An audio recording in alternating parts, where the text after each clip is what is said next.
Buenas tardes, somos el equipo 8 y en este tema vamos a hablar acerca de la interpretación de los sueños. En este caso, pues yo voy a iniciar con la clase. La bibliografía científica sobre los problemas del sueño. Aquí, Sigmund Freud decía que todo sueño para nosotros no es más que un producto psíquico y que existen diferentes técnicas psicológicas para la interpretación de los sueños. Investigué una y es un ejercicio que antes de dormir nosotros nos tenemos que programar para soñar lo que, según esto, lo que realmente queremos soñar. Por ejemplo, de que, no sé, tengamos un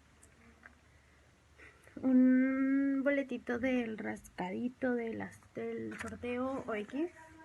Entonces nos hacemos a la idea o nos dormimos pensando en la idea de que al día siguiente nuestro número va a ser el ganador. Pero ¿cuál es la realidad de esto? Que al día siguiente despertamos, checamos el número ganador y simplemente pues no es nuestro número, ¿verdad? Pero pues esto sirve como para asemejar de que pues también podemos soñar cosas diferentes, como por ejemplo también está el de si tenemos problemas o situaciones muy difíciles por las que estemos pasando, pues si soñamos que logramos escapar, solo simboliza pues evadir la situación a la cual estamos pasando o viviendo en ese momento. Porque pues por otro lado, también decía, que por otro lado, en los pueblos antiguos clásicos suponían que los sueños tenían relación con lo subhumano. Por ejemplo, de que si en la antigüedad ellos pensaban de que si tú tenías un sueño, era como por ejemplo de que estaba relacionado con dioses, con mitología griega o simplemente de que estabas relacionado con el demonio. Tenía un significado muy diferente a como lo tenemos hoy en día, porque pues ahora ya estamos con que las cosas que soñamos pues tienen que ver con algo que estamos deseando. ¿Por qué olvidamos el sueño una vez despiertos? Bueno, del olvido del sueño se ocupa Strunkel con el mayor detalle.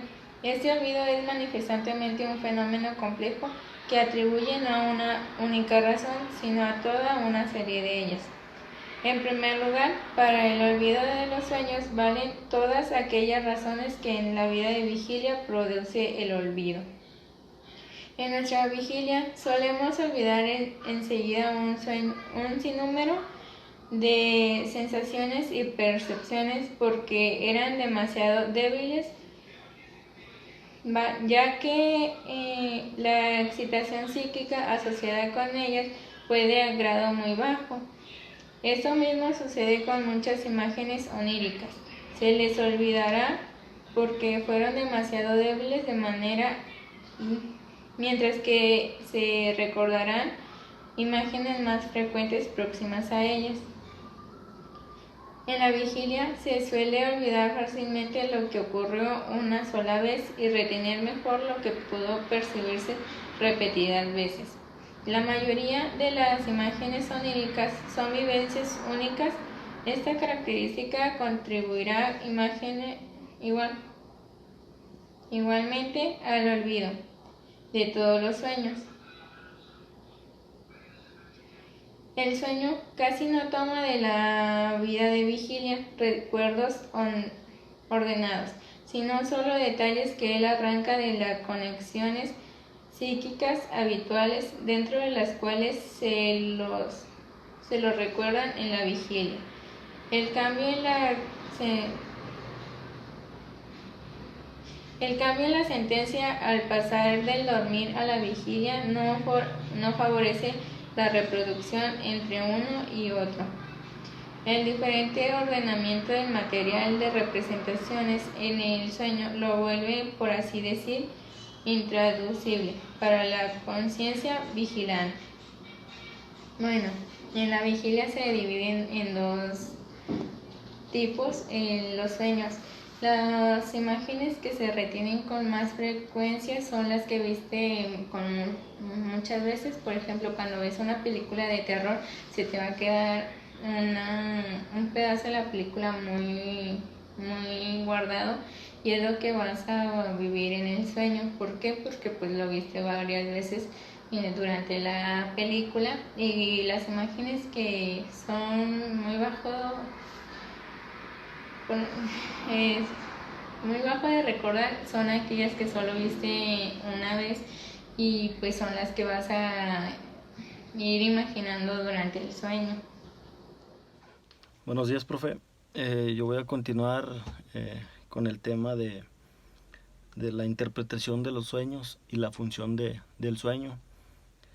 Empieza ahí el párrafo en el libro diciéndonos: llamaremos con derecho a teoría sobre el sueño al enunciado de este, que nos procure dar una explicación de los caracteres observándolos en el campo de los fenómenos.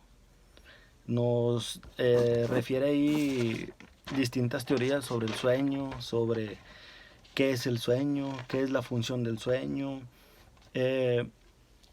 Alguno de los autores dice el sueño como actividad psíquica, es decir, como un proceso en el cual lo psíquico interfiere con el proceso del sueño, con la etapa del sueño.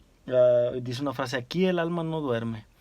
Yo lo traté de interpretar como una función del inconsciente, que a pesar de que estamos dormidos, dice, el alma no duerme. O sea, él sigue procesando imágenes, esa parte que aún no se puede explicar, pero que se está trabajando en tratar de expulsar las cosas que tenga el ser humano a través del sueño. Existen distintas teorías, ahí nos menciona el libro, sobre la interpretación, pero no hay una explicación 100% exacta que diga que es la correcta o la que se sigue. Simplemente son teorías de diferentes fisiólogos y filósofos. La primera teoría que se hizo sobre la interpretación fue por Robert, y él nos maneja la interpretación del sueño como una actividad corporal que no es psíquica ni asomática, no es psíquica ni es onírica. Él lo refiere como un proceso asomático, o sea, una conducta de la cual el estímulo responde. Y a contrario de él, Delage, no sé cómo se pronuncia, profe, nos dice, bueno, este estudio se lo hizo basado en un acontecimiento que fue el fallecimiento de esa persona querida para él, y nos dice que el sueño es algo onírico, es una representación de sucesos, imágenes, procesos que hayan sucedido anteriormente o recientemente en ese punto en el que se esté manifestando. Es como una recreación de lo que pasamos, de algo que nos marca, de algo por lo cual nosotros necesitemos sacarlo de ahí y sacarlo, como quien dice, como el sueño. Y bueno, lo que le entendí de este tema pues fue el que hay distintas teorías que explican la interpretación, que no hay una explicación exacta de cómo interpretar, o una descripción verídica de que sea eso. Al principio, los filósofos lo refieren como un deseo, un cumplimiento del Dios, el sueño del hombre. Y ya a lo largo de la historia se fueron relacionando estas teorías. También nos menciona pues por qué soñamos, ya fue la explicación que nos dio Delage, el sueño como una actividad psíquica y todos los procesos que lo conlleva. El método de la interpretación de los sueños. El mundo de los prófanos se empeñó desde siempre en interpretar al sueño, y para ello recurrió a dos métodos diferentes por su esencia. El primero de estos procedimientos toma en consideración todo el contenido onírico y busca sustituirlo por otro contenido comprensible y en algunos aspectos análogo. La interpretación simbólica de los sueños desde luego de antemano fracasa en aquellos sueños que aparecen no meramente incomprensibles, sino además confusos. La mayoría de los sueños artificiales creados por los literarios se guían por una tal interpretación simbólica, pues reflejan el pensamiento concebido por ellos, bajo un disfraz en un todo acorde con los caracteres de nuestro sueño. Por ejemplo, cuando sueñas que te caes a un pozo, pues no lo vas a recordar porque son sueños oníricos, los cuales no son vivencias del momento y los cuales pues no te va a permitir recordarlos al despertar. Bueno, voy a pasar al otro tema que se llama sueño, un cumplimiento del deseo. El sueño no es comprensible al sonido desordenado de un instrumento que no pulsa el ejecutante, sino que es golpeado por un poder externo. No carece de sentido, no es absurdo, no presupone que una parte de nuestro tesoro de representaciones duerme al tiempo que otra empieza a despertar. Es un fenómeno psíquico de pleno derecho, más precisamente un cumplimiento de deseo. Debe clasificárselo dentro de la caracterización de las acciones anímicas de vigilia, que no resultan comprensibles. Lo ha construido una actividad meramente extremo compleja. Por ejemplo, cuando estás tocando una guitarra, pues tienes que seguir unos pasos, y cuando llegas y en el sueño solo vas a recordar algunas imágenes desordenadas, y después pues vas a conseguir llegar a dormir de tal manera que pues ya no vas a escuchar ningún ruido, no vas a escuchar si un carro pasó o si alguien está hablando por cerca de donde tú estás.